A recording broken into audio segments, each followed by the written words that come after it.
Bismillahirrahmanirrahim. Assalamualaikum warahmatullahi wabarakatuh. Alhamdulillah kita ketemu lagi di channel Autopic, yaitu channel tentang motor dan otomotif. Insya Allah ini kita akan vlog lagi review mengenai salah satu motor nih yang cukup unik di pasaran Indonesia.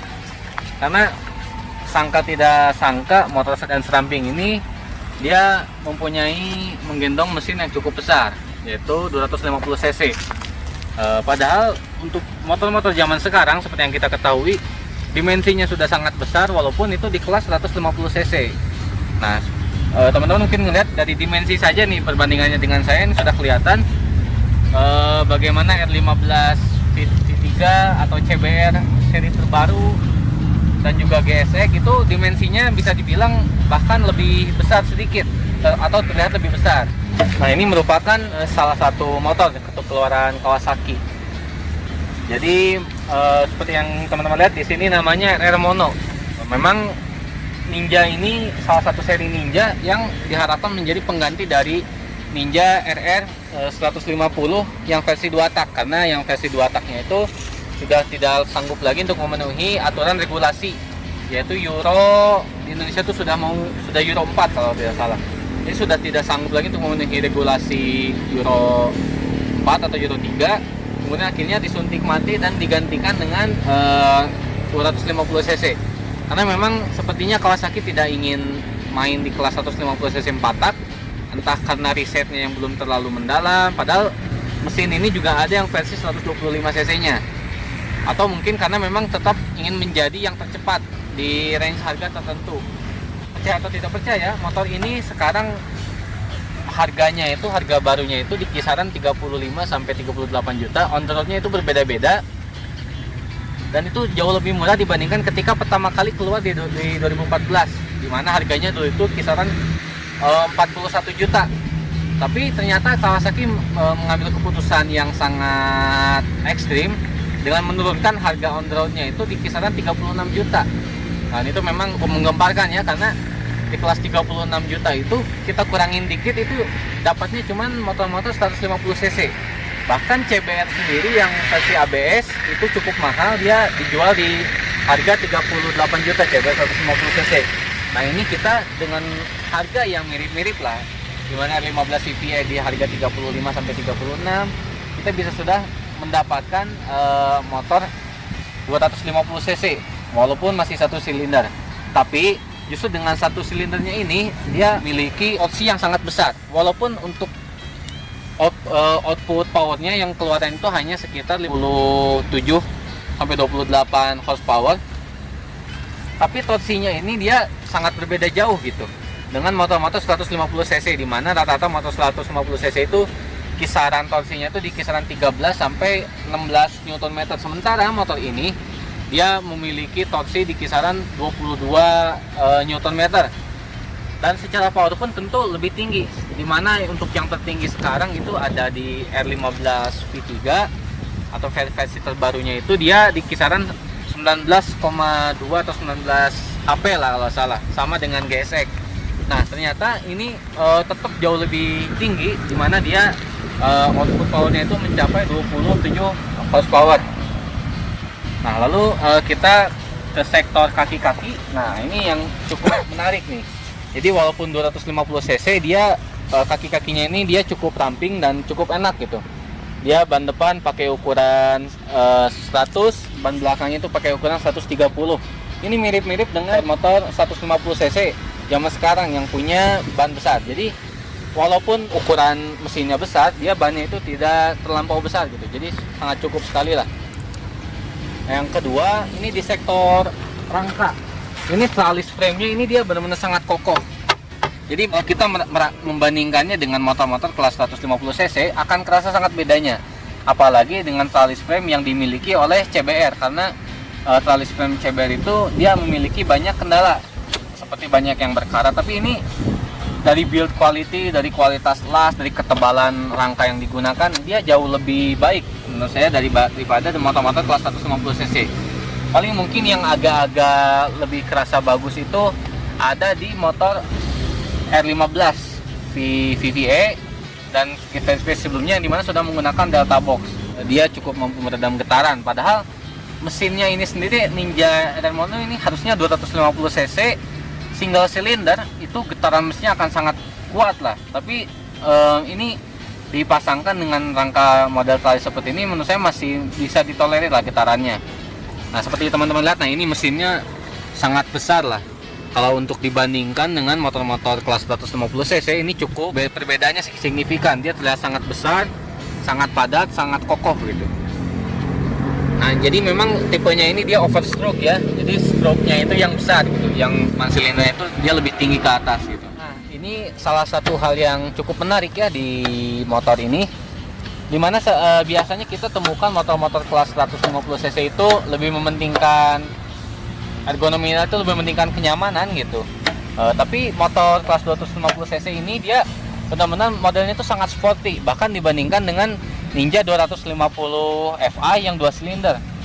Itu lebih rasanya itu lebih touring. Tapi kalau ini dia benar-benar sporty, seperti stang under yoke, dia di bawah segitiganya stangnya, terus posisi stang yang cukup menukik ke bawah. Ini aja tangan saya sampai ketarik ke depan ya, padahal tinggi saya ini sudah merupakan cukup tinggi ideal 170 cm, tapi kaki masih cukup menapak dengan aman gitu, jadi tidak terlalu terasa terlalu tinggi atau terlalu berlebihan. Tapi memang riding posisinya ini dia sangat sporty lah, berbeda dengan motor-motor lainnya. Paling yang agak menyamai itu kayak misalkan GSX sama R15 V3 lah, itu dia memang secara posisinya itu cukup membungkuk juga. Tapi kalau saya bandingkan R15 V3 ataupun GSX dengan Ninja Air Mono ini, tetap menurut saya jauh lebih nyaman Ninja Air Mono. Jadi walaupun dia membungkuk, tapi posisi pantat dia masih kerasa cukup nyaman, posisi kaki. Karena kalau R15 itu dia udah kerasanya itu seperti agak jauh gitu, stangnya itu seperti menarik badan kita, sementara posisi joknya kurang pas. Begitu pula dengan GSX, dia stangnya dekat, agak pendek, jadi saya kadang merasa agak nanggung. Nah kalau ini menurut saya dengan bentuk tangki seperti ini sudah sangat pas lah. Jadi dia sportinya dapat, tapi nyamannya juga dapat. Walaupun kalau misalkan teman-teman yang belum terbiasa, biasanya akan kerasa pegel lah, kerasa pegel-pegel di tangan. Itu wajar karena kalau dengan posisi stang under yoke seperti ini, biasanya beban tubuh itu tumpuannya akan sangat banyak di tangan. Jadi tangan ini sangat menumpu badan kita. Kalau untuk touring biasanya akan kerasa pegelnya itu di punggung. Kalau tangan itu kalau misalkan banyak berhenti, banyak ngerem, banyak gas, itu biasanya akan kerasa pegel juga gitu. Tapi kalau saya perlu bandingkan dengan motor-motor yang posisinya super sporty kayak misalkan R15 V3 atau GSX, menurut saya lebih nyaman Ninja Air Mono ini. Nah lalu berikutnya ini salah satu bukan bisa disebut kekurangan ya. Memang masih simple, dia masih menggunakan shutter key seperti ini, dan bahkan tidak ada pelindungnya sama sekali. Jadi memang khawatirnya itu rawan pencurian ya, jadi harus waspada kalau teman-teman punya motor seperti ini. Dia benar-benar modelnya tuh model-model simple gitu, dan pengamannya pun nggak ada gitu. Jadi ini akan lebih mudah gitu untuk dicuri. Nah tapi untuk speedometernya dia sangat sederhana. Ada tachometer atau RPM, ada indikator bensin, ada speedometer di sini digital, odometer dan sebagainya. Dan ada juga jam. Jadi kalau untuk indikator di layar itu dia nggak terlalu banyak. Tapi kalau misalkan di indikator, lampu-lampu indikatornya dia cukup banyak. Ada yang menunjukkan injection, lampu jauh, lampu sein dan sebagainya. Nah kalau ini standar sih ya, kalau di bagian stangnya dia tombol-tombolnya dia cukup standar juga. Keluaran 2016, tapi dalam kondisi yang cukup prima. Ini modifnya nggak banyak sih kalau di motor ini, saya cuma ganti knalpot aja. Alhamdulillah ini saya dapatkan juga ini knalpot Akrapovic-nya yang orisinil, yang full system. Jadi kalau untuk motor Ninja Air Mono ini kelebihannya dia kalau mau membeli knalpot dengan merek-merek besar seperti ini, dia itu ada pilihannya untuk motor ini gitu khusus, dan bisa full system. Jadi gak perlu cuman beli silencernya aja, karena memang motor ini dipasarkan dan diproduksi juga di Eropa. Jadi untuk mendapatkan aksesoris aftermarket seperti knalpot full system orisinil dari Akrapovic-nya itu dia tidak sulit dan cukup mudah gitu.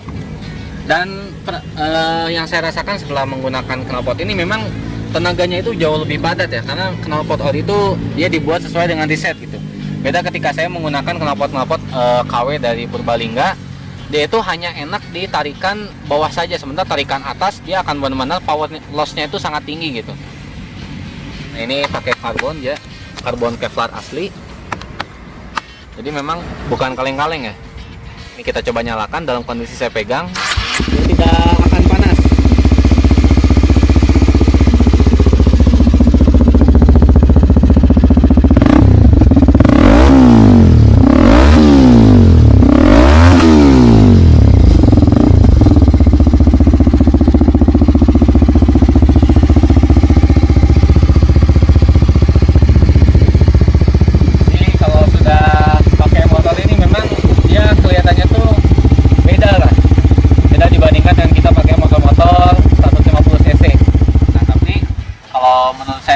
Kalau untuk harganya, misalkan harga barunya kelas 35 sampai 38 juta, terus harga secondnya itu di kisaran di bawah 23 juta malah, dan 22 juta ke bawah itu kelas 20-22 juta sudah dapat yang kondisinya itu cukup baik.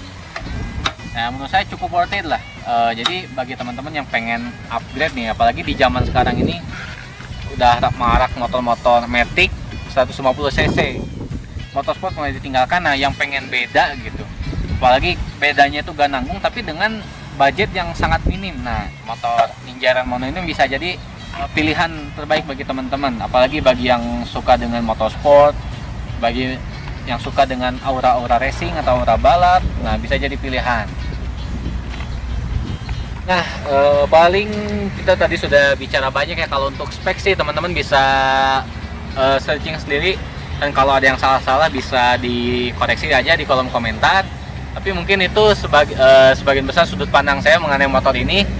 Dan apakah teman-teman tertarik ataupun tidak, itu kembali kepada selera teman-teman sendiri gitu. Lalu apakah menurut teman-teman motor ini layak atau tidak layak untuk dibeli, itu saya kembalikan lagi kepada teman-teman, karena pertimbangannya itu sangat cukup banyak ya. Jadi jangan kira ketika motor ini murah dengan spek yang tinggi kemudian menjadi pilihan nomor satu, tentu saja tidak. Nah, untuk itu videonya kita sudah saja sampai saat ini. Nanti kita ketemu lagi di vlog-vlog kita berikutnya, tetap di channel Autopic. Wassalamualaikum warahmatullahi wabarakatuh.